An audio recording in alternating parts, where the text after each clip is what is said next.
Je vous ai licencié parce que les femmes laides font fuir les clients, a avoué le patron lors du procès.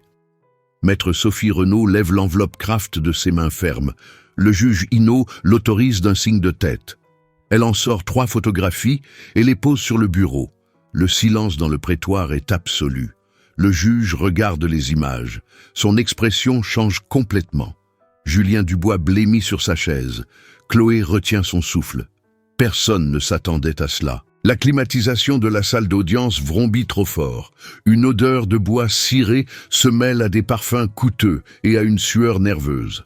Chloé serre la lanière de son sac en cuir usé. Ses mains tremblent légèrement. Julien passe son mouchoir en soie sur son front pour la 3e fois en 5 minutes. Au premier rang, Isabelle se mord les lèvres jusqu'à les blanchir. Le contraste est saisissant. Le simple tailleur bleu marine de Chloé contre le costume italien anthracite de Julien. Et aux 4 000 € de différence entre les 2 tissus. Le juge lève les yeux des photographies. Il regarde Julien. Puis Chloé. Le silence est pesant, mais Chloé n'est pas là seulement pour l'argent des indemnités.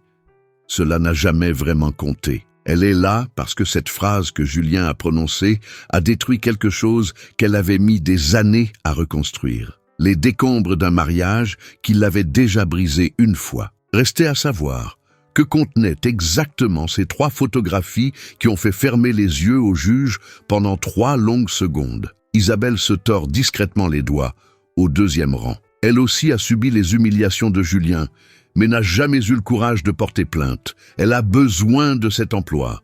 Elle a 2 enfants. L'avocat de la défense, maître Vincent Lacroix, tente de se lever pour contester. Sa réputation d'invincibilité est en jeu. 40% des revenus de son cabinet dépendent de clients comme Julien. Au dernier rang, Hélène Dubois observe tout derrière des lunettes de soleil Chanel. L'épouse. Elle a découvert il y a 2 semaines que son mari avait une maîtresse de 26 ans.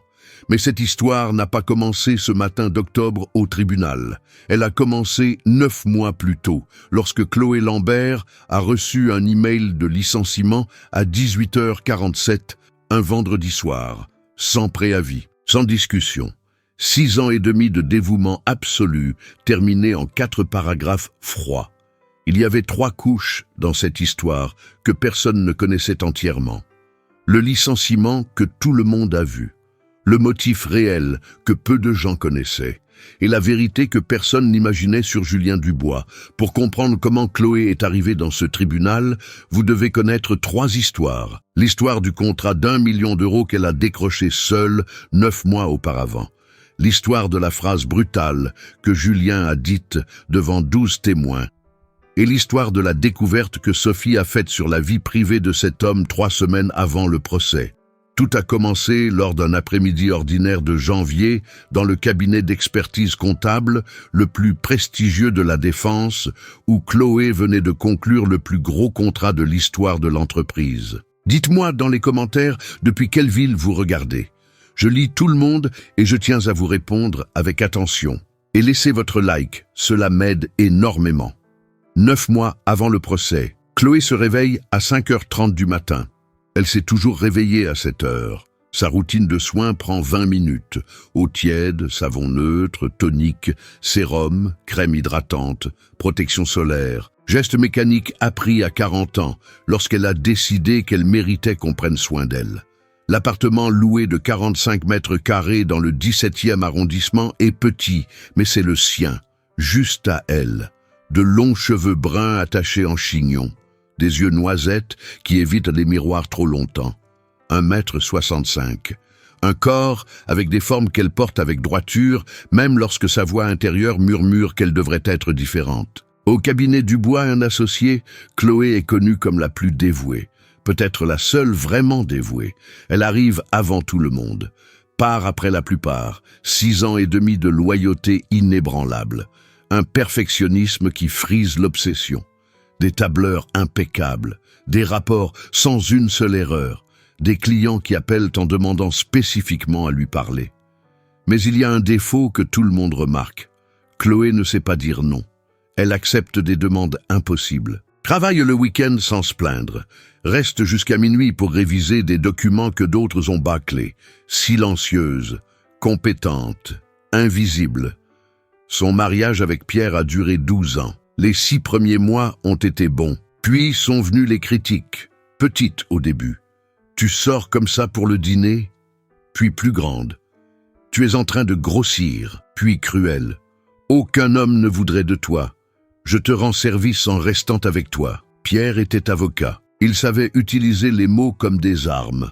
Le divorce a eu lieu il y a 5 ans. Il l'a quitté pour une stagiaire blonde de 24 ans. Pendant la procédure, son avocat a utilisé l'apparence de Chloé contre elle, suggérant que Pierre méritait mieux. Elle a accepté un mauvais accord juste pour en finir.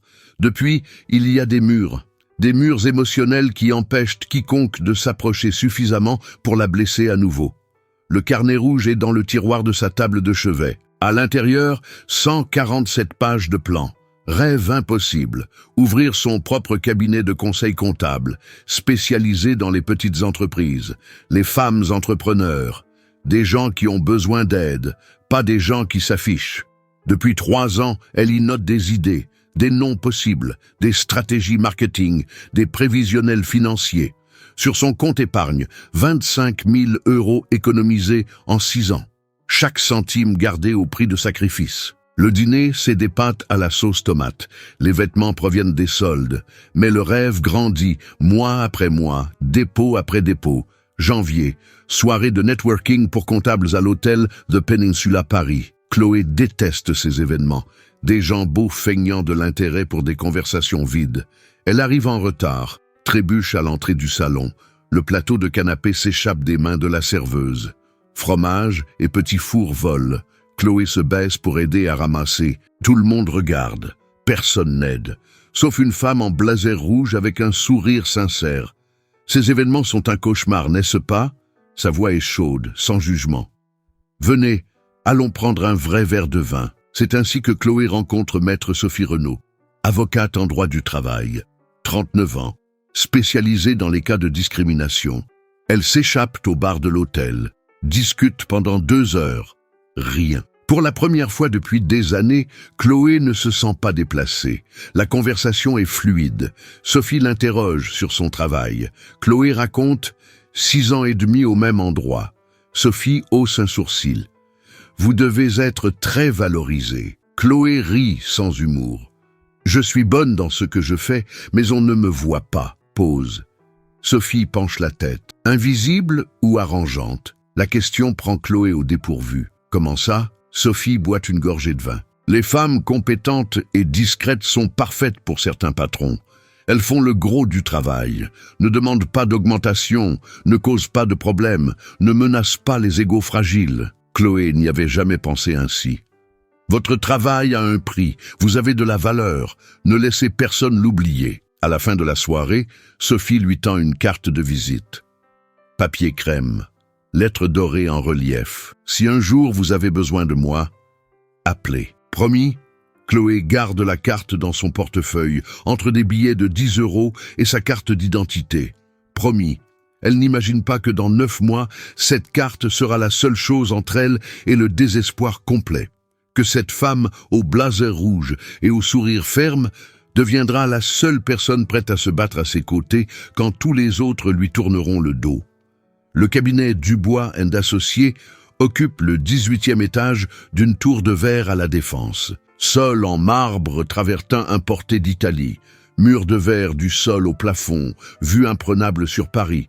Le son est constant. Clavier, imprimante, téléphone qui sonne, machine à café italienne qui bouillonne. L'odeur est un mélange de café colombien, de parfum français et de climatisation réglée à 18 degrés. Il y a une division claire et tacite. Les consultants, en front office, beaux, bien habillés, sourires entraînés, reçoivent les clients, apparaissent sur les photos de l'entreprise. Le back-office, compétents mais invisibles, font le vrai travail, n'apparaissent jamais. Julien Dubois a 52 ans, des cheveux poivre et cils impeccables et une obsession pour l'image. L'entreprise est la sienne, construite en 23 ans de travail acharné. Politique non officielle. Les employés qui rencontrent les clients doivent avoir une belle apparence. Ce n'est écrit nulle part, mais tout le monde le sait. Chloé travaille au back-office depuis le premier jour, n'a jamais participé à une réunion client, n'a jamais été invitée. Cela fonctionnait, jusqu'en janvier, jusqu'au contrat à 2,3 millions qu'elle a décroché par téléphone, jusqu'à ce que le client insiste pour la rencontrer personnellement avant de signer. Réunion hebdomadaire du lundi. Julien annonce « Chloé a décroché le plus gros contrat de l'année ». Applaudissements polis, sourire forcé. Il continue. Le client veut une réunion en présentiel jeudi. Chloé remarque le regard. Julien l'observe de haut en bas. 2 secondes qui semblent une éternité. Nous allons réfléchir à la meilleure stratégie. La phrase reste en suspens.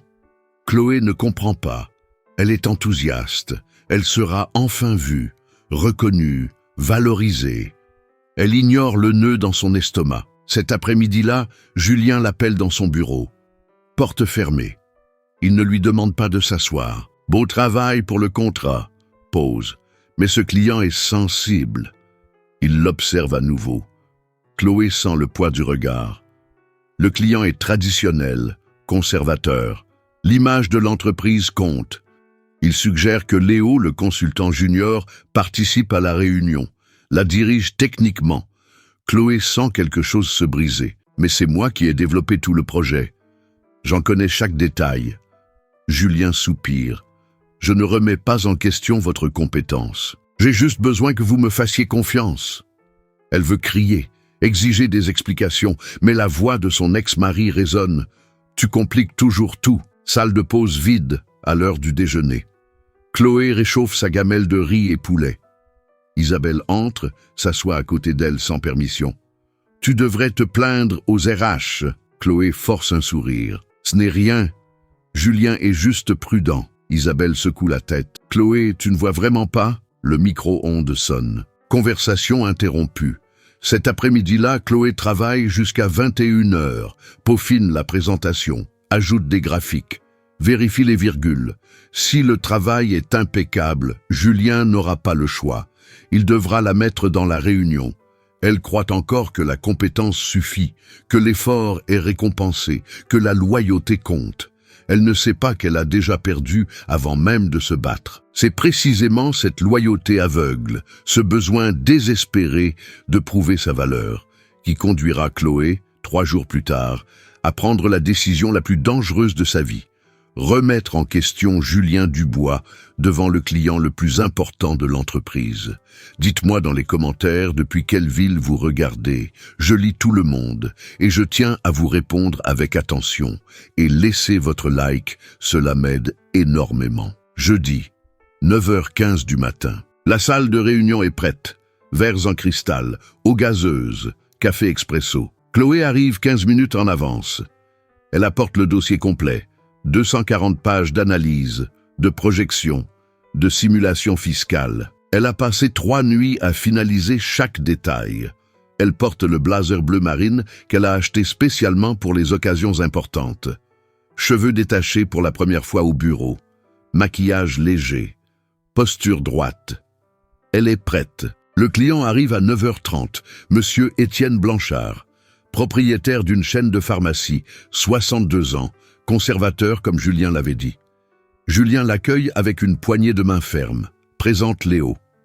Notre consultant senior qui dirigera la mise en œuvre du projet. Chloé se fige. Consultant senior. Léo a 28 ans. 2 ans d'expérience. Étienne fronce les sourcils. Mais c'est Chloé qui a développé toute la stratégie, n'est-ce pas? Julien sourit. Chloé est notre excellente professionnelle du back-office. Léo a le profil idéal pour la relation client. Le cœur de Chloé s'emballe. Le sang lui monte au visage. Ses mains deviennent moites en tenant la serviette en cuir. La respiration devient difficile. Quelque chose dans cette phrase. Profil idéal. Les souvenirs affluent sans prévenir. Pierre disant « Tu me fais honte devant mes collègues ».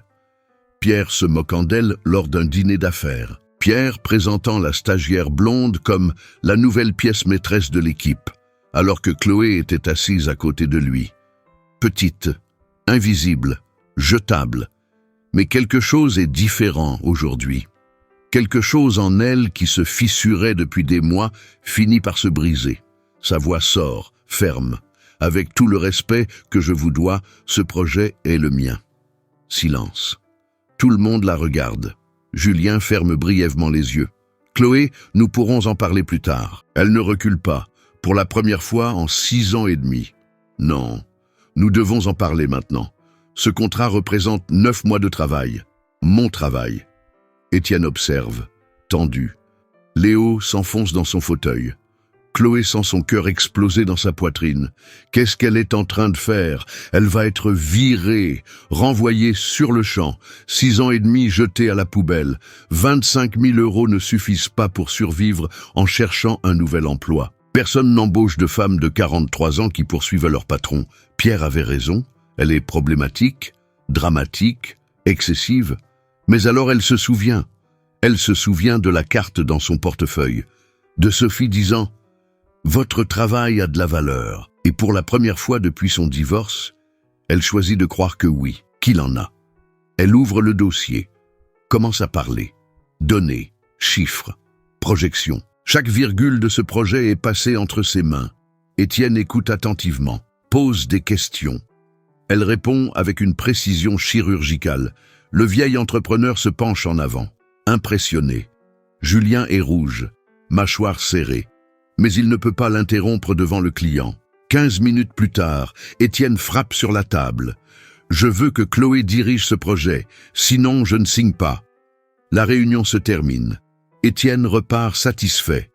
Il a signé le contrat. Léo disparaît rapidement. Chloé rassemble ses papiers avec des mains tremblantes. Julien ne bouge pas. Il la regarde simplement. 5 secondes, 10, 15. Puis, dans mon bureau, maintenant. La porte claque. Les vitres tremblent. Julien ne lui demande pas de s'asseoir. Il reste debout, imposant. Elle reste debout aussi, tente de contrôler le tremblement de ses jambes. « Vous m'avez manqué de respect devant un client important. » Sa voix résonne. Chloé respire profondément. « J'ai défendu mon travail. » Il s'approche. « Votre travail, c'est de faire ce que je commande. Cette entreprise est la mienne. » Elle recule d'un pas. L'instinct lui crie de baisser la tête, de s'excuser, d'implorer sa clémence. Mais non. Julien arpente la pièce, respire bruyamment, s'arrête devant la fenêtre. « Vous ne comprenez pas comment ça marche, Chloé. » Voix plus basse maintenant, dangereusement calme. L'image compte. Le client a besoin de voir des visages qui inspirent confiance, des gens présentables, pas... Pause. Il la regarde. Des gens comme vous. Les mots planent dans l'air. Chloé a l'impression d'avoir reçu une gifle. Des gens comme vous. Il vient de le dire, à voix haute. La vérité qu'elle a toujours su, mais que personne n'avait jamais admise. On frappe à la porte. Isabelle entre sans attendre l'autorisation.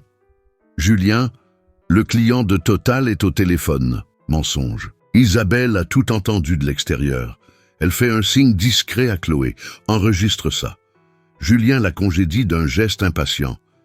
Isabelle sort. Chloé reste. Elle devrait sortir aussi. Mais elle ne peut pas bouger. Julien retourne à son bureau.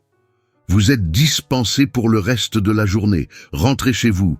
Réfléchissez à ce que vous avez fait. » Chloé trouve sa voix. Petite. Et le projet, il ne la regarde pas. Léo s'en chargera. Chloé sort du bureau. Traverse le couloir vitré.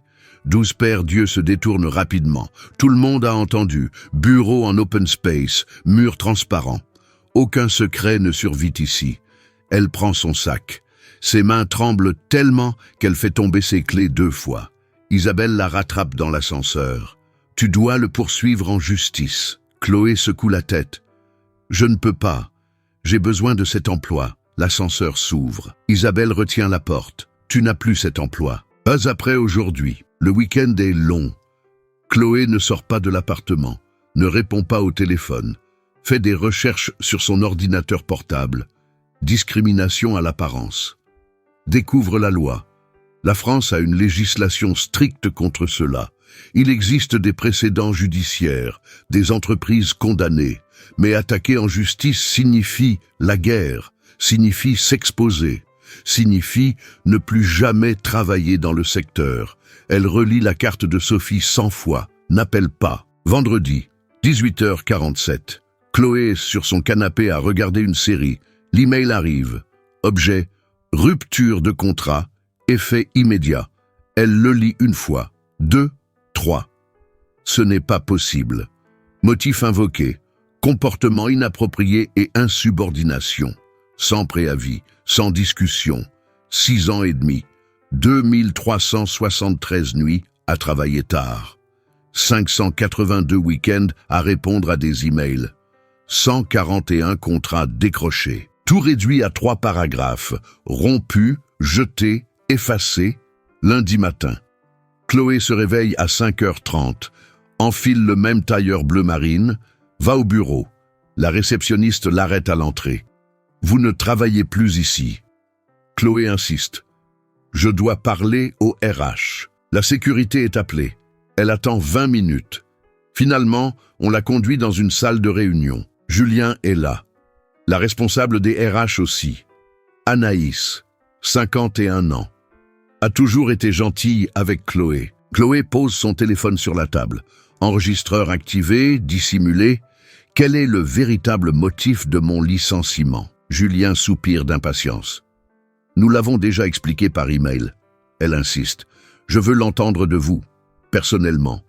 Quel a été mon comportement inapproprié? Il regarde Anaïs. Elle détourne le regard. Julien se penche en avant. Voix basse mais claire. Vous voulez de l'honnêteté, Chloé? Les femmes laides font fuir les clients. Vous n'avez pas le profil dont mon entreprise a besoin. C'est aussi simple que cela. Le monde s'arrête. Les femmes laides. Il l'a dit à voix haute. Anaïs blêmit, tente d'intervenir. Julien, je ne pense pas que... Il lève la main. Assez. Elle a demandé l'honnêteté. Je lui ai donné l'honnêteté. Il regarde Chloé. Vous êtes compétente. Mais le marché est cruel. L'apparence compte. Vous le savez. Chloé éteint discrètement l'enregistreur. Se lève. Jambes flageolantes, mais voix ferme. Merci pour votre honnêteté. Elle sort. Mur de verre transparent. 12 employés immobiles, certains avec leur téléphone à la main. Ont-ils enregistré? Filmé? Chloé ne sait pas. Isabelle court vers elle. La serre fort dans ses bras. Tu as enregistré? Chloé hoche la tête. Isabelle sourit, les larmes aux yeux. Maintenant, tu le tiens. Sur le parking, Chloé s'assoit dans sa voiture. Ne met pas le contact. Elle respire, simplement. Saisit la carte froissée dans son portefeuille. Les numéros dorés sont déjà effacés. Ses doigts tremblent en composant. 3 sonneries. Sophie Renaud. La voix ferme de l'autre côté. Chloé essaie de parler. N'y arrive pas. Les pleurs viennent en premier. Des sanglots. Puis, vous m'aviez dit d'appeler si j'avais besoin. J'ai besoin. Mais ce que Chloé ne savait pas, c'est que cet enregistrement allait tout changer. Et dans les 5 mois suivants, sa vie se transformerait en une bataille judiciaire publique qui exposerait non seulement Julien, mais aussi des secrets que personne n'imaginait sur l'entrepreneur parfait, le mariage impeccable et les dizaines de femmes réduites au silence avant elle. Le cabinet de Sophie se trouve à Saint-Germain-des-Prés. Petit, 2 pièces, une bibliothèque remplie de dossiers de prud'homme, une odeur de café fort et de papier. Chloé s'assoit sur la chaise en face du bureau. Ses mains tremblent en tenant la tasse. Sophie écoute l'enregistrement 3 fois. Prend des notes. Quand elle a terminé, elle regarde Chloé. C'est une discrimination explicite. Nous avons un dossier solide. Chloé secoue la tête. Je ne peux pas le poursuivre. Je ne travaillerai plus jamais. Sophie se penche en avant. Vous ne travaillez déjà plus. Et si vous ne faites rien, d'autres femmes vivront la même chose. Isabelle se présente au cabinet 2 jours plus tard. Elle n'a pas prévenu de sa venue. Elle sonne. Sophie ouvre. Vous êtes l'avocate de Chloé? Isabelle entre sans y être invitée. Les yeux rouges. Elle n'a pas dormi. Raconte tout d'un coup. Il y a 2 ans, elle a été écartée d'une promotion. Le poste est allé à un homme moins qualifié. Julien lui a dit « Vous n'avez pas une présence de cadre ». À l'époque, Isabelle pesait 15 kilos de plus. Commentaires subtils sur son alimentation. Regard lorsqu'elle mangeait un dessert. Pression constante. Elle a maigri en 6 mois. Régime radical. Salle de sport, 2 heures par jour. A développé une relation compliquée avec la nourriture. Mange et vomit en cachette. Personne ne le sait. Son mari ne s'en aperçoit pas. Ses enfants ne le remarquent pas. Mais ça marche. Julien arrête de faire des commentaires. Elle est promue. Apprend la règle non écrite. Mince et silencieuse. Tu survis. Maintenant, elle pèse 50 kilos. Porte des vêtements taille 34.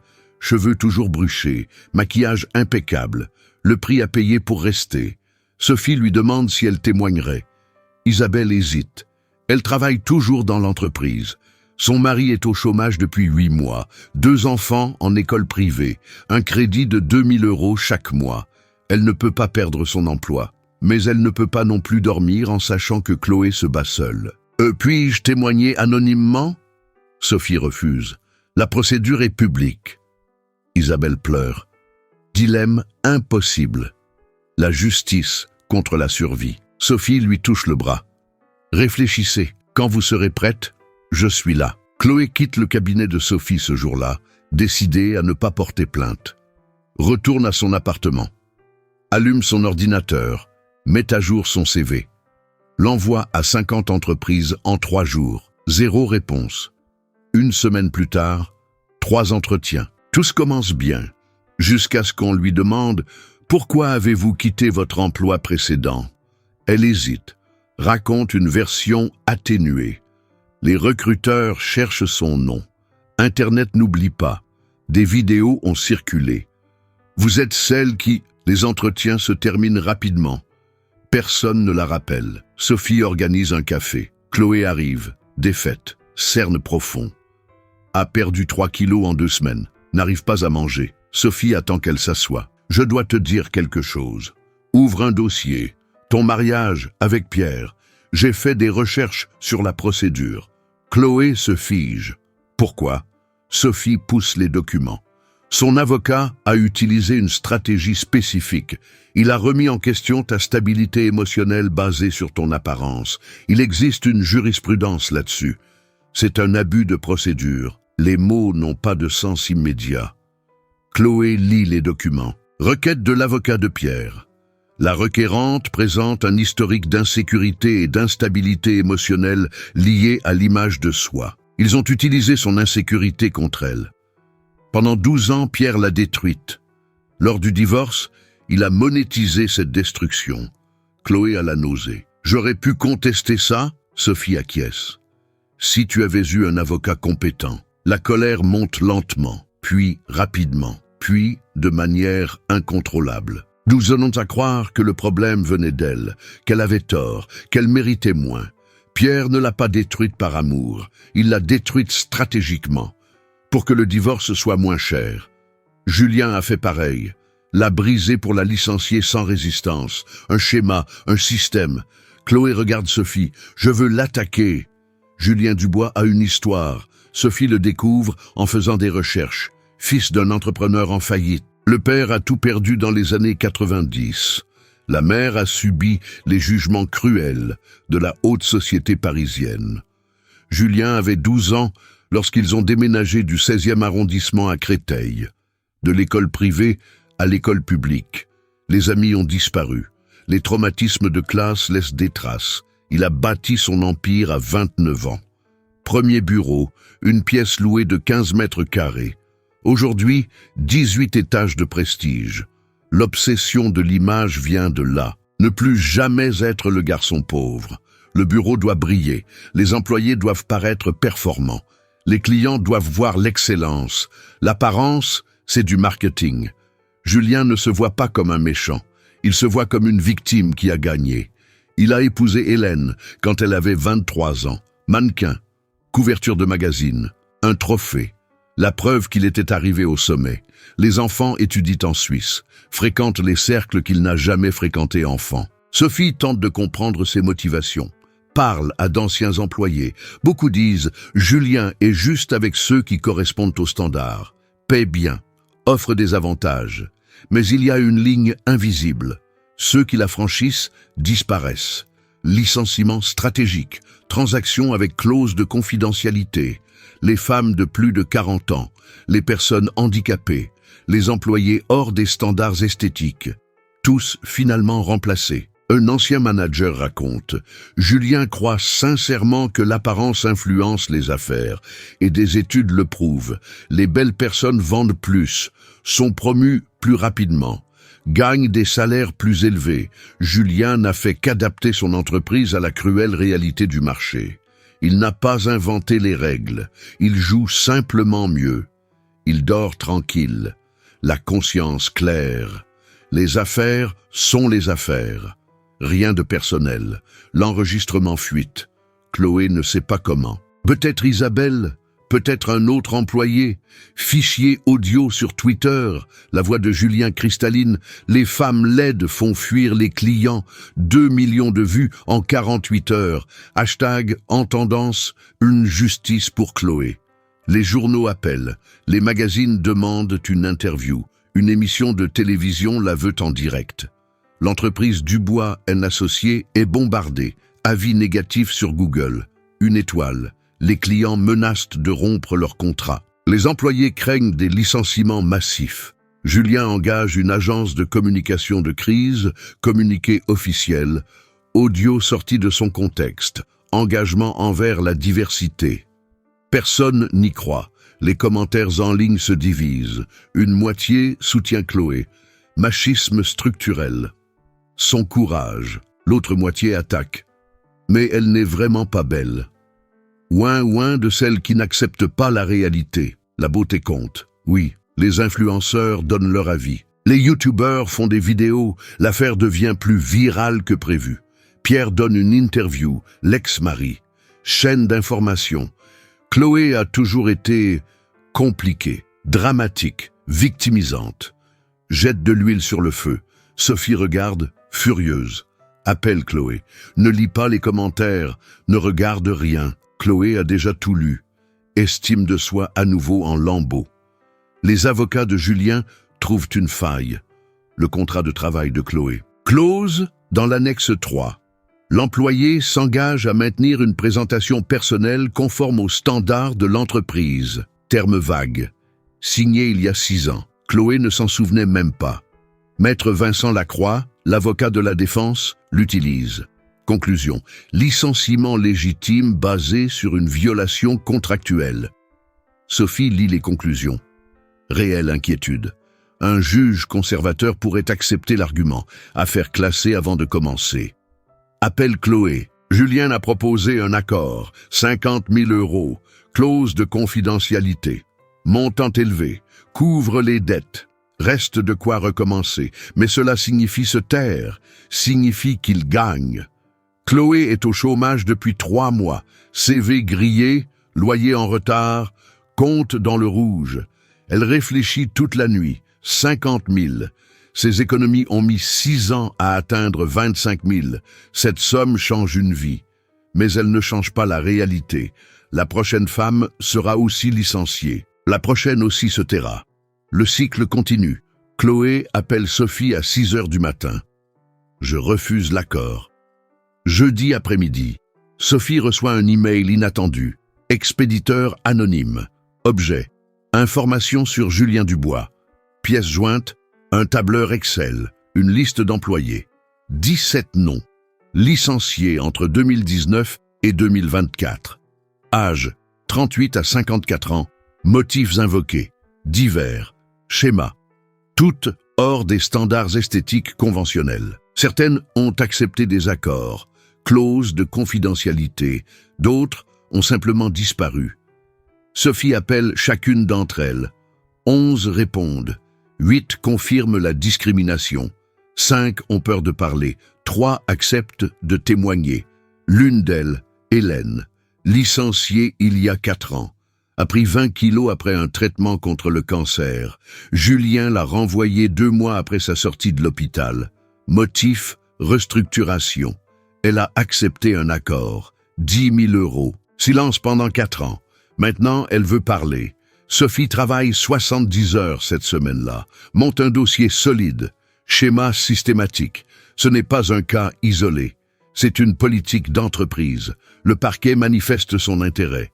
L'enquête pourrait s'étendre. Julien pourrait répondre pénalement. Léo se présente au bureau de Sophie. Le consultant junior. Beau. Celui qui a remplacé Chloé. Costume bien coupé. Cheveux gominés. Les mains tremblent. « Je peux aider ?»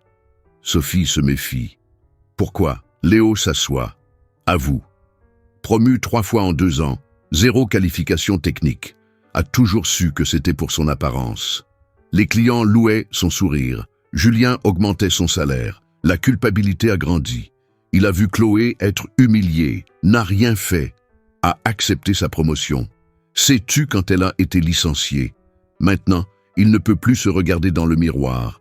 Offre son témoignage. A entendu Julien faire des commentaires sur le corps des employés, sur l'âge, sur l'apparence, tout documenté mentalement. Il se souvient. Sophie enregistre une déposition de 3 heures. Avec de nouveaux témoignages, la stratégie change complètement. Ce n'est plus parole contre parole. C'est un schéma prouvé. 17 victimes, témoins internes, documents. Sophie appelle Chloé à minuit. Nous avons une réelle chance de gagner. Mais Chloé ne savait pas que Julien préparait déjà son plus grand coup. Une campagne de diffamation orchestrée qui détruirait complètement sa réputation, la transformerait en méchante publique et la forcerait à abandonner. Et en 48 heures, tout s'effondrerait à nouveau. Mardi matin, Chloé se réveille avec son téléphone qui explose. 53 appels manqués, 217 messages. Quelque chose s'est passé. Elle ouvre les réseaux sociaux. Gros titre principal, l'ex-employé qui accuse un entrepreneur a des antécédents d'instabilité mentale. Un grand portail d'information, crédible. L'article cite des sources proches et des documents confidentiels. Prétend que Chloé a fait une dépression nerveuse, s'est absentée du travail pour des raisons psychiatriques. A été avertie à plusieurs reprises pour comportement inapproprié. Tout est faux, mais les documents semble réel. Évaluation de performance falsifiée. Attestation médicale qu'elle n'a jamais signée. La campagne est sophistiquée. Julien a engagé une entreprise spécialisée. Gestion de crise. Ils détruisent des réputations professionnellement. Deuxième titre, une avocate en droit du travail utilise des cas pour promouvoir sa carrière. Ils attaquent aussi Sophie. Troisième, procès au prud'homme ou extorsion. Il change complètement le narratif. Les commentaires en ligne se retournent. Je savais qu'il y avait quelque chose qui n'allait pas chez elle. Pauvre Julien, femme problématique voulant profiter, féminisme victimaire, page de haine, faux profil, bot amplifiant les messages. Chloé lit tout, ne peut pas s'arrêter. Chaque commentaire est un coup de poignard, va en profondeur. Chaque mot confirme ce qu'elle a toujours pensé d'elle-même. Problématique, instable, laide, fautive. Le téléphone sonne. Sa mère. Ma fille, abandonne ça. Pour l'amour de Dieu. Sa cousine annule un déjeuner prévu. Une amie de fac la bloque sur WhatsApp. La voisine du dessous arrête de la saluer dans l'ascenseur. L'isolement est rapide et total. Les gens fuient la polémique comme une maladie contagieuse. Personne ne veut être associé à la folle qui attaque ses patrons. Isabelle appelle en pleurant. « Chloé, je voulais, mais je ne peux pas témoigner. Désolée, mon mari m'a supplié. Les enfants ont peur. » Chloé comprend. Ne lui en veut pas. Juste une autre porte qui se ferme. Hélène, la femme qui avait accepté de témoigner, se rétracte. « Ils ont menacé ma famille. Je ne peux pas. » Une par une, les témoins reculent. La peur est un outil puissant. Jeudi, avis d'expulsion. 3 mois de loyer en retard. Le propriétaire veut récupérer l'appartement. Chloé a 15 jours. Compte en banque, 547 €. CV envoyé à 120 entreprises. 0 réponse. La liste noire est réelle. Informelle, mais efficace. Personne n'embauche une femme qui attaque son ex-patron. Encore moins une femme instable, selon Internet. Chloé reste 3 jours sans sortir de l'appartement. Rideaux tirés. Lumières éteintes, téléphone éteint, ne mange pas, boit juste de l'eau. Le corps est lourd. Se lever du lit demande un effort surhumain. Prendre une douche semble impossible.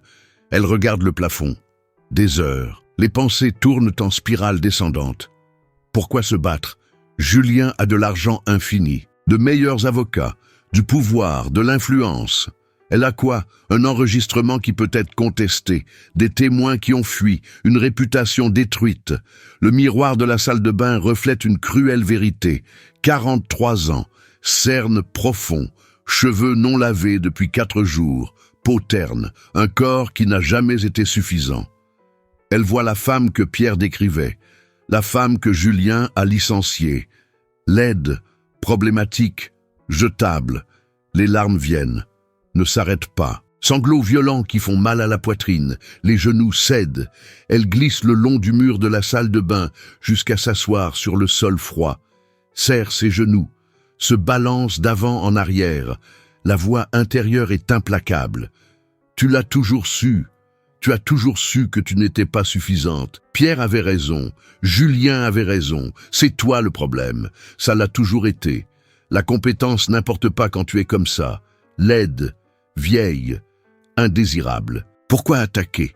Pourquoi s'exposer? Ils vont gagner, ils gagnent toujours. Les hommes comme Julien ne perdent pas. Les femmes comme toi ne gagnent pas. Accepte, abandonne, finis-en. Elle ouvre l'armoire de la salle de bain. Des anxiolytiques, prescrits il y a 2 ans, n'a jamais tout pris. Le flacon est presque plein. Compte combien il y en a, 23. Serait-ce suffisant? La pensée vient rapidement, effrayante, mais aussi apaisante. Fin de la douleur, fin de l'humiliation, fin du jugement constant. Pierre serait satisfait. Julien gagnerait en paix. Internet oublierait en 1 semaine. Sa mère pleurerait, mais s'en remettrait. Elle ne manque à personne de toute façon. Mais alors, une autre pensée, petite, irritante, persistante. Si tu abandonnes, ils gagnent. Pas seulement Julien, eux tous. Pierre, l'avocat du divorce, le chef qui a touché sa taille sans permission à 26 ans.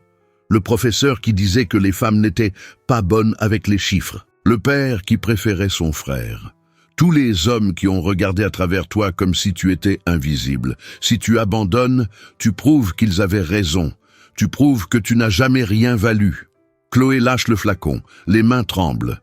Elle ne veut pas leur donner cette victoire. Elle ne veut pas. Mais elle ne sait pas non plus comment continuer. Elle est brisée. Financièrement, émotionnellement, physiquement. Il n'y a plus rien pour quoi se battre. Vraiment, on sonne à la porte. Avec insistance, Chloé ne répond pas. Ça sonne à nouveau, 5 fois, 10. Une voix de l'autre côté. Chloé, c'est moi, ouvre. Sophie, Chloé se traîne jusqu'à la porte. Ouvre. Sophie entre, la regarde, ne dit rien pendant 5 secondes, la serre simplement dans ses bras, fort. Chloé s'effondre, pleure sur son épaule. Sophie la tient fermement. Je sais. Elle s'assoit sur le canapé. Sophie a apporté à manger, des croissants, du café. Oblige Chloé à manger. Julien a engagé une agence de diffamation. Je connais le patron, un ancien camarade de fac, sans scrupules. Chloé secoue la tête. Il a gagné. Je n'ai plus de témoins. Je n'ai pas d'argent. Je n'ai rien. Sophie lui prend les mains. Tu as la vérité. Chloé rit amèrement. La vérité n'importe pas. Le pouvoir importe. Sophie ne lâche pas ses mains. Tu sais pourquoi je suis devenue avocate en droit du travail? Chloé la regarde. Sophie respire profondément. À 24 ans, je travaillais dans un grand cabinet. L'associé principal m'a convoqué, m'a dit que je devais maigrir, qu'un client ne prenait pas une grosse au sérieux. Je pesais 80 kilos. J'en ai perdu 20 en 4 mois. Boulimie. J'ai failli mourir. J'ai quand même été viré. Elle marque une pause. J'ai attaqué. J'ai perdu. Le juge a dit qu'il n'y avait pas de preuves. Je suis resté 3 ans sans travailler. Dépression profonde. J'ai tenté de me suicider. Chloé la regarde, choquée. Sophie sourit tristement. Mais je suis là, et j'aide les femmes comme nous, parce que quelqu'un doit arrêter ce cycle. Ce doit être nous. Sophie montre quelque chose sur sa tablette, d'anciens dossiers. La première fois que j'ai plaidé la discrimination à l'apparence, j'ai perdu. La deuxième, j'ai perdu. La troisième, j'ai gagné une petite indemnité. La quatrième, j'ai gagné gros. La cinquième, l'entreprise a fait faillite. Je n'ai pas abandonné. Tu ne peux pas non plus. Chloé veut y croire, mais je n'ai plus d'argent pour te payer. Sophie ferme la tablette. Qui a parlé de payer? Ce dossier, c'est le mien aussi. C'est notre combat, celui de nous toutes. Elle sort une enveloppe de son sac. Léo m'a recontacté. Il a enregistré Julien à son insu. 3 conversations où il fait des commentaires discriminatoires sur des employés. Nouvelle preuve. Une petite lueur d'espoir s'allume. Chloé hésite. Et si on perd quand même? Sophie répond fermement. Alors on perdra en se battant, pas en silence. Cette nuit-là, Chloé prend une décision. Appelle maître Vincent Lacroix, l'avocat de Julien. Il a proposé un nouvel accord. 70 000 €, tentation énorme. De quoi recommencer, changer de ville, effacer le passé. Il répond, enthousiaste. Vous avez changé d'avis? Chloé respire profondément. Oui, je refuse. On se voit au tribunal. Silence de l'autre côté. Puis, vous allez le regretter. Elle raccroche. Les mains tremblent, mais sa voix était ferme. Sophie sourit, fière. Maintenant, au travail. Elle passe la semaine suivante à se préparer. Sophie s'installe temporairement chez Chloé. Travaille jusqu'à l'aube. Revoit chaque document, répète les questions, prépare les réponses. Chloé fait une expertise psychologique. Confirme. Préjudice émotionnel grave causé par une discrimination systématique. Sophie obtient des attestations écrites de 2 ex-employés. Elles ne veulent pas apparaître, mais autorisent l'utilisation de leurs récits. Léo remet une clé USB avec les enregistrements. 3 conversations. Julien disant « Le client a besoin de voir de la beauté, pas un cerveau ». Deuxième, « Une employée de plus de 45 ans, c'est une perte ». Troisième, « Embaucher une laide, c'est une mauvaise stratégie commerciale. Toutes datées, toutes de lui, toutes accablantes. » Dimanche, avant le jugement, Chloé se coupe les cheveux, court, revigorant. Achète un nouveau tailleur dans une friperie chic, bleu marine, le même ton que celui qu'elle portait, symbolique. Répète sa déclaration finale devant le miroir. La voix tremble les premières fois. La 10e tentative sort, ferme. Sophie révise la stratégie finale. Nous allons prouver un schéma systématique. Il ne s'agit pas de toi. Il s'agit de toutes. Chloé acquiesce, comprend. Pour la première fois, elle ne se bat pas seulement pour elle-même. Elle se bat pour Isabelle qui a maigri jusqu'à tomber malade. Pour Hélène qui a eu un cancer et a été jetée. Pour 17 femmes réduites au silence. Pour toutes celles qui viendront. Et c'est alors que Chloé a fait ce que personne n'attendait. Au lieu de se cacher des médias, elle a donné une interview à une chaîne de télévision nationale, racontant sa version sans peur, montrant son visage, disant son nom, exposant tout. La confrontation finale était sur le point de commencer, et Julien Dubois allait enfin faire face aux conséquences de ses propres mots. Jour du jugement. Octobre. Mardi. Tribunal rempli. Chloé arrive à 8 heures du matin. Sophie à ses côtés. Le tailleur bleu marine est impeccable, cheveux courts coiffés en arrière, maquillage léger, posture droite. Elle ne se cache plus. Reporter à l'entrée. Flash. Questions criées. Chloé regarde droit devant. Ne répond pas. Marche simplement avec dignité. Julien arrive 10 minutes plus tard. Cortège de 5 avocats. Costume gris anthracite de grand couturier, cravate bleu clair, cheveux poivre et selles parfaitement coupées. L'assurance de celui qui n'a jamais perdu. Maître Vincent Lacroix mène la défense, connu pour détruire les témoins. Taux de victoire, 87%. Il s'assoit du côté droit, parle bas. Julien ne regarde pas Chloé, ne reconnaît même pas sa présence. La salle d'audience est pleine. Premier rang, Isabelle. Elle est venue malgré la peur. Les mains tremblent, mais elle est présente. Léo assis 3 chaises plus loin, cravate mal nouée. Sueur sur le front. Dernier rang, une femme avec des lunettes de soleil. Hélène Dubois, l'épouse. Personne ne s'attendait à ce qu'elle vienne. Julien non plus. Quand il la voit, sa mâchoire se serre. Elle ne retire pas ses lunettes. Le juge Hinault entre. 62 ans. Robe noire, réputation d'impartialité mais conservateur. Sophie est nerveuse. Les juges conservateurs ont tendance à favoriser les chefs d'entreprise. Tout le monde se lève.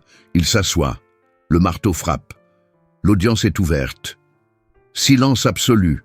Il regarde des deux côtés. Conseil de prud'homme. Chloé Lambert contre Julien Dubois. Discrimination à l'apparence physique. Commençons. Maître Lacroix se lève. Stratégie claire. Discréditer Chloé. Monsieur le Président, la requérante a des antécédents d'instabilité émotionnelle. Je présente des évaluations de performance qui démontrent un comportement inapproprié à plusieurs reprises. Sophie se lève immédiatement. Objection. Document falsifié. Nous avons une expertise graphologique qui le prouve. Le juge analyse les papiers. Objection retenue. Documents écartés. Premier round. Chloé. Maître Lacroix continue. Madame Lambert, est-il vrai que vous avez été mariée pendant 12 ans? Elle répond fermement. Oui, il sourit. Et votre ex-mari vous a quitté? Sophie se lève. Pertinence, le juge autorise. Chloé répond. Il avait une liaison. Il a demandé le divorce. Lacroix insiste. Et pendant la procédure, des questions sur votre stabilité émotionnelle ont-elles été soulevées? Chloé le regarde droit dans les yeux. Des mensonges ont été soulevés. Comme vous le faites maintenant. Julien est appelé, s'assoit à la barre des témoins, mains croisées. Calme. Lacroix demande « Monsieur Dubois, pourquoi avez-vous licencié Madame Lambert ?» Réponse préparée. Comportement inapproprié. Insubordination lors d'une réunion client. Sophie se lève pour le contre-interrogatoire. « Monsieur Dubois, confirmez-vous avoir dit la phrase « Les femmes laides font fuir les clients ?» Il hésite. Hors contexte. Sophie appuie sur un bouton. L'enregistrement résonne fort. Sa voix, cristalline. Les femmes laides font fuir les clients. Vous n'avez pas le profil dont mon entreprise a besoin. Murmure dans le public. Le juge demande le silence. Julien blêmit légèrement. J'étais nerveux. C'est sorti de travers. Sophie ne lâche rien. Combien d'employés avez-vous licenciés ces 5 dernières années? Lacroix objecte. Pertinence? Le juge autorise la réponse. Julien. Je ne sais pas exactement. Sophie. 17. Toutes des femmes. Âgées de 38 à 54 ans. Coïncidence? Léo est appelé. Témoin inattendu. Julien ne s'y attendait pas. Le jeune homme s'assoit. La voix tremble, mais il continue. J'ai travaillé 3 ans dans l'entreprise. J'ai été promu 3 fois. Sans qualification technique. Julien m'a dit que j'avais une belle apparence, que le client aimait ça. Je l'ai entendu faire des commentaires sur le corps des employés, sur l'âge, sur le poids. Lacroix tente de le discréditer. Vous avez été licencié récemment? Léo. J'ai démissionné.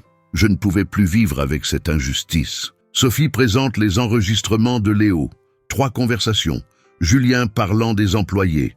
Le client a besoin de voir de la beauté, pas un cerveau. Deuxième enregistrement. Une employée de plus de 45 ans, c'est une perte. Troisième, embaucher une laide, c'est une mauvaise stratégie commerciale. La salle est sous le choc. Le juge écoute tout 2 fois. Julien tente d'expliquer. Conversation privée, sortie de leur contexte. Le juge ne semble pas convaincu. Chloé est appelée à nouveau. Sophie demande « Qu'est-ce que ce licenciement vous a fait ?» Chloé respire profondément. Il a détruit quelque chose que j'avais mis des années à reconstruire. Je sortais d'un mariage abusif où j'étais constamment humilié pour mon apparence. 5 ans à essayer de croire que j'avais de la valeur. Julien m'a renvoyé à cet endroit. Il m'a fait croire que Pierre avait raison, que je ne valais vraiment rien. Des larmes coulent. Elle ne les essuie pas. 6 ans et demi, j'ai travaillé les week-ends, les jours fériés, les nuits. J'ai décroché 141 contrats. J'ai économisé 25 000 € pour le rêve d'ouvrir ma propre entreprise. J'ai tout perdu. Emploi, économie, réputation, dignité, parce que mon visage ne plaisait pas. Le public est ému. Isabelle pleure ouvertement. Même Lacroix détourne le regard. Julien est rappelé. Sophie change de stratégie. « Monsieur Dubois, êtes-vous marié ?» Il fronce les sourcils. « Oui, Sophie. Depuis combien de temps ?» Julien, 25 ans. Lacroix objecte. « Non pertinent. » Le juge. « Où voulez-vous en venir, maître Renaud ?»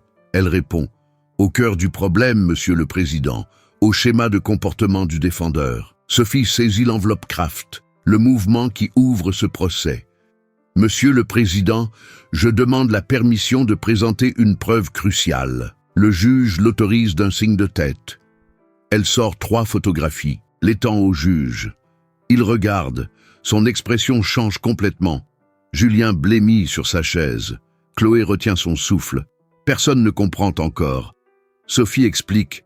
Première photo, Hélène Dubois à 23 ans, mannequin, 60 kilos, couverture de magazine. Deuxième photo, Hélène à 35 ans, après 2 enfants, 75 kilos. Troisième photo, Hélène aujourd'hui, 48 ans, 85 kilos, cheveux grisonnants. Elle marque une pause. Monsieur Dubois exige un standard esthétique impossible, y compris de sa propre épouse. Le juge demande « Quelle est la pertinence ?» Sophie continue. Hélène a été isolée socialement pendant 10 ans, interdite de travailler, contrôlée, humiliée lors de réunions de famille. Julien a une maîtresse depuis 6 ans. Justification. Sa femme ne prend pas soin d'elle. Elle est présente et a accepté de témoigner. Hélène se lève au dernier rang, retire ses lunettes de soleil, yeux rouges, s'avance vers l'avant. Tout le monde la regarde. Julien murmure « Hélène, non ».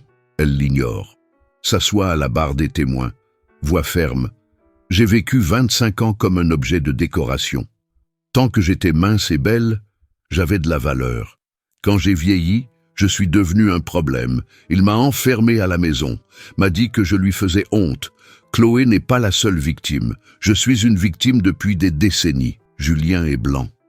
Tente de parler. Aucun son ne sort. La Croix demande une suspension. Le juge refuse. Hélène continue. « Il mesure la valeur humaine à l'apparence. Il l'a toujours fait. J'ai laissé faire par peur. Mais quand j'ai vu Chloé se battre, j'ai réalisé « quelqu'un doit l'arrêter ». Elle regarde son mari. « J'ai demandé le divorce hier, je témoigne aujourd'hui. » Le juge demande une suspension de 15 minutes. La salle est en ébullition. Les reporters courent vers leur téléphone. Julien est assis, isolé. Ses avocats discutent à la hâte. Chloé est sous le choc, ne s'attendait pas à Hélène. Sophie sourit discrètement, avait tout planifié, a convaincu Hélène des semaines auparavant, a gardé cet atout pour le bon moment. L'audience reprend, le juge analyse toutes les preuves, enregistrements, témoignages, photos, schémas systématiques prouvés, politique d'entreprise discriminatoire, préjudice moral évident. Il regarde Julien. « Avez-vous quelque chose à dire ?» Julien se lève. Voix basse. « Je demande pardon ?» Trop tard. Le juge frappe de son marteau. Jugement. La requérante obtient gain de cause. Julien Dubois est condamné à payer 80 000 € de dommages et intérêts pour préjudice moral, 35 000 € pour préjudice matériel. L'entreprise est contrainte de réviser ses politiques d'embauche sous la supervision du ministère public. Amende personnelle de 15 000 € pour discrimination répétée. Dossier transmis au procureur pour enquête pénale supplémentaire. Le public explose en applaudissements. Le juge demande l'ordre. En vain. Chloé ne bouge pas, n'y croit pas. Sophie la serre fort dans ses bras. « Tu as gagné !» Isabelle court vers elle. Étreinte collective. Léo serre la main de Chloé. « Merci d'avoir fait ça. » Hélène s'approche. « Merci de m'avoir donné le courage. » Julien sort, escorté par la sécurité. Les journalistes l'encerclent. Il ne commente pas. La Croix transporte ses mallettes à la hâte. Perdre des procès entache une réputation. La salle se vide. Chloé s'assoit. Respire, simplement. 6 mois de lutte. Économie détruite. Réputation attaquée. Isolement. Désespoir. Ça en valait la peine. Chaque seconde en valait la peine. Sophie s'assoit à côté. « Comment tu te sens ?» Chloé cherche le mot « juste ». Ne le trouve pas. Sourit, simplement. Pour la première fois depuis des mois, elle sourit sincèrement. Dehors, les reporters attendent. Caméra, micro, question. Chloé respire profondément. Elle est prête. Marche vers la porte. Ouvre. Fait face. Elle n'est plus invisible. Mais l'histoire ne se termine pas par une victoire au tribunal, parce que 7 mois plus tard, les conséquences de ce jugement se déployaient encore de manière que personne n'imaginait. 7 mois après le jugement, Chloé se réveille à 6 heures du matin. Pas par obligation, par choix. L'appartement est maintenant plus grand. Un 3 pièces dans le Marais, acheté avec une partie de l'indemnisation, mur peint en jaune clair, des plantes sur le balcon, lumière naturelle entrant par la fenêtre. Elle prépare du café, pas l'expresso italien des bureaux d'entreprise, du café filtre. L'odeur remplit la cuisine. Son rituel, juste à elle. Le bureau se trouve au rez-de-chaussée d'un immeuble commercial à 3 rues de là. Plaque sur la porte, Lambert Conseil, spécialisé dans les TPE-PME. Un bureau de 25 mètres carrés. Table en bois de récupération. Chaises confortables, murs avec des portraits de femmes entrepreneurs. Le rêve du carnet rouge matérialisé. 4 clients réguliers, tous venus par le bouche à oreille. Chiffre d'affaires modeste mais croissant. Elle travaille avec un but maintenant. Non pour prouver sa valeur, pour apporter de la valeur. Isabelle est sa première employée, associée opérationnelle, a démissionné de Dubois & Associés 2 mois après le jugement. Suit une thérapie pour ses troubles alimentaires, reprend un poids santé. Ses cheveux sont maintenant naturellement bouclés, plus bruchés chaque semaine. Porte des vêtements qu'elle aime, pas ceux qu'elle doit. Ses enfants ont remarqué la différence, son mari aussi. Elle sourit davantage. Pour la première fois en 5 ans, elle sourit vraiment. Léo a quitté la comptabilité, s'est inscrit en psychologie, 2e semestre. Travaille à mi-temps comme bénévole dans une ONG qui lutte contre la discrimination au travail. Donne des conférences dans des entreprises sur la masculinité toxique et le privilège de l'apparence. Il a compris, il a été complice pendant des années. Maintenant, il répare, n'efface pas le passé, mais construit un avenir différent. Sophie a remporté un prix d'avocat en droit du travail. L'affaire Chloé est devenue un précédent juridique cité dans 17 dossiers similaires. Le cabinet s'est agrandi, a embauché 3 avocates, toutes spécialisées dans la discrimination. Liste d'attente de 6 mois. Des femmes appellent quotidiennement. J'ai vu l'affaire de Chloé. J'ai besoin d'aide. L'amitié entre elle et Chloé est profonde. Déjeunent ensemble tous les mardis, rient, planifient, rêvent. Julien Dubois a perdu 40% de ses clients. L'entreprise est en redressement judiciaire. L'enquête du ministère public a entraîné des amendes supplémentaires de 100 000 €. Hélène a demandé le divorce, a obtenu la moitié des biens. Il vit seul dans un appartement plus petit, le costume italien remplacé par des vêtements ordinaires, cheveux poivre et sel moins souvent coupés. L'empire s'est effondré, pas à cause du procès, à cause du schéma exposé. Les clients ne veulent pas être associés à la discrimination. Une réputation, une fois entachée, ne se nettoie pas facilement. Hélène a repris sa carrière, pas comme mannequin, comme conférencière. Thème, la violence psychologique dans les relations. 48 ans, 85 kilos, cheveux grisonnants assumés. Elle parle devant des publics de femmes mûres. J'ai passé 25 ans à croire que ma valeur résidait dans mon apparence. J'ai perdu 25 ans. Elle pleure. Le public pleure avec elle. Mais il y a de l'espoir dans sa voix. Mais les 25 prochaines années seront différentes. Pour moi, pour vous. Chloé est à un événement de networking, le même hôtel où elle a rencontré Sophie. Mais cette fois, elle ne trébuche pas. Elle entre avec assurance. Ses cheveux courts ont un peu repoussé. Elle porte une robe verte qu'elle a choisie parce qu'elle lui plaisait, non parce qu'elle était appropriée. Discute avec d'autres entrepreneurs, échange des cartes, partage son histoire sans honte. J'ai été licencié pour discrimination à l'apparence. J'ai attaqué. J'ai gagné. J'ai ouvert mon entreprise. Ne cache pas, ne minimise pas, cela fait partie d'elle. Une jeune femme s'approche, peut-être 35 ans, timide. Vous êtes Chloé Lambert ? Chloé sourit. Oui. La femme continue. J'ai vu votre affaire à la télé. Ça m'a inspiré à dénoncer le harcèlement à mon travail. Chloé sent quelque chose se serrer dans sa poitrine. Et que s'est-il passé ? La femme sourit. J'ai gagné, grâce à vous. Votre procès a été cité comme précédent. Mais Chloé ne s'attend pas aux larmes, mais elles viennent. Non, grâce à vous, d'avoir cru que vous méritiez mieux. Le moment reflète cet après-midi au tribunal, mais tout a changé. Tribunal, elle était une victime cherchant la justice. Aujourd'hui, elle est une survivante inspirant les autres. Tribunal, invisible. Aujourd'hui, vue. Tribunal, brisé. Aujourd'hui, entière. Pas complètement guérie. Les cicatrices restent. Mais une cicatrice est la preuve que la blessure s'est refermée, que le corps s'est battu, que la vie a gagné. Sophie les rejoint, serre Chloé dans ses bras.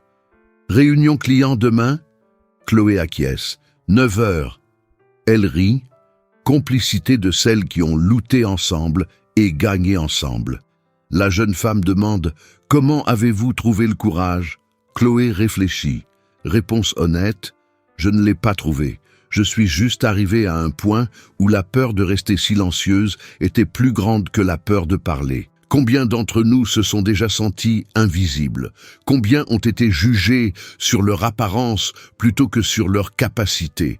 Combien se sont tus pour garder un emploi, un mariage, la paix? L'histoire de Chloé n'est pas une exception. C'est une règle cruelle qui traverse les générations. Des femmes à qui l'on apprend très tôt que la valeur réside dans la beauté, que la jeunesse est une monnaie d'échange, que vieillir est un échec. Des mensonges répétés jusqu'à devenir des vérités acceptées. Mais chaque fois qu'une femme se lève et dit « je n'accepte plus », la règle s'affaiblit. Chaque plainte, chaque procès, chaque histoire partagée, chaque victoire, petite ou grande, construit le chemin pour la suivante. Chloé s'est battue pour elle, mais aussi pour Isabelle, pour Hélène, pour vous. Pour nous toutes qui nous sommes déjà senties petites, laides, insuffisantes, jetables. La compétence n'a pas besoin de beauté pour avoir de la valeur. L'âge ne diminue pas la capacité. Le corps ne définit pas le caractère. Ce sont des vérités évidentes mais révolutionnaires. Parce que le monde résiste encore à les accepter. Alors, nous devons les répéter, les enseigner à nos filles, les rappeler à nos amis, les exiger des entreprises, les exiger des lois. Transformer le système qui profite de notre insécurité. Chloé n'est pas une héroïne. C'est une femme qui en a eu assez d'être petite. Comme beaucoup avant elle, comme vous pourriez l'être demain, la justice ne vient pas facilement, elle coûte cher.